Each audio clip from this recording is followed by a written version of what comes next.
Aron Govil, How Businesses Have Recovered from Failures. Despite the negative connotations that come with the word, business failures happen to even the most successful companies. In fact, some of the world's most iconic businesses have faced complete collapse at one point or another. The key to recovering from a business failure is to learn from your mistakes and use them as motivation to push forward. Aron Govil will list some examples of successful businesses that were once close to failure. How businesses have recovered from failure as per Aron Govil. Apple. According to Aron Govil, one of the most famous examples of a business bouncing back from failure is Apple. After being ousted from his own company in 1985, Steve Jobs went on to create Pixar, which was later acquired by Disney for $7.4 billion. He then returned to Apple in 1996 and led the company to become one of the most valuable corporations in the world. Moreover, Apple is now the first company ever to cross the $1 trillion net worth. IKEA. IKEA, the Swedish furniture company, is another business that has managed to come back from the brink of failure. In the early 1980s, IKEA was close to bankruptcy due to a number of reasons, including competition from other retailers and an overall decline in the furniture market.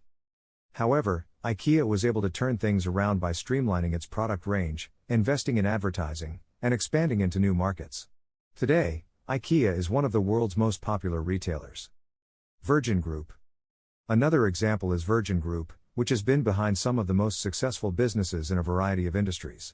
The company started out in the 1970s as a record label and quickly expanded into other areas such as airlines, telecoms, and even space tourism. Despite some major setbacks along the way, Virgin Group is now worth an estimated $24 billion. Kodak. Kodak is another company that has managed to make a comeback after facing tough times. According to Aron Govil, the company was once a powerhouse in the film and photography industry but struggled to adapt to the digital age. It filed for bankruptcy in 2012 but has since emerged as a leading player in the printing and software businesses.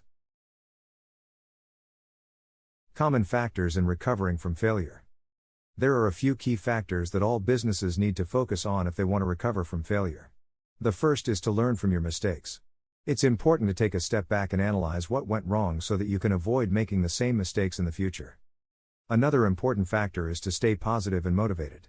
It can be easy to give up after a major setback, but it's important to remember that failure is not the end of the road. Use your failures as motivation to push harder and achieve your goals. Finally, it's important to have a solid plan in place. Once you know what went wrong, you need to put together a strategy for moving forward. This will help you stay on track and make sure that you don't repeat the same mistakes. With these factors in mind, any business can recover from failure and go on to achieve great things. Conclusion. Aron Govil has mentioned just a few examples of businesses that have been able to recover from failure and go on to become major successes. If you're facing tough times, remember that it is possible to turn things around. Use the lessons learned from your mistakes to create a stronger and more resilient business. Thanks for watching.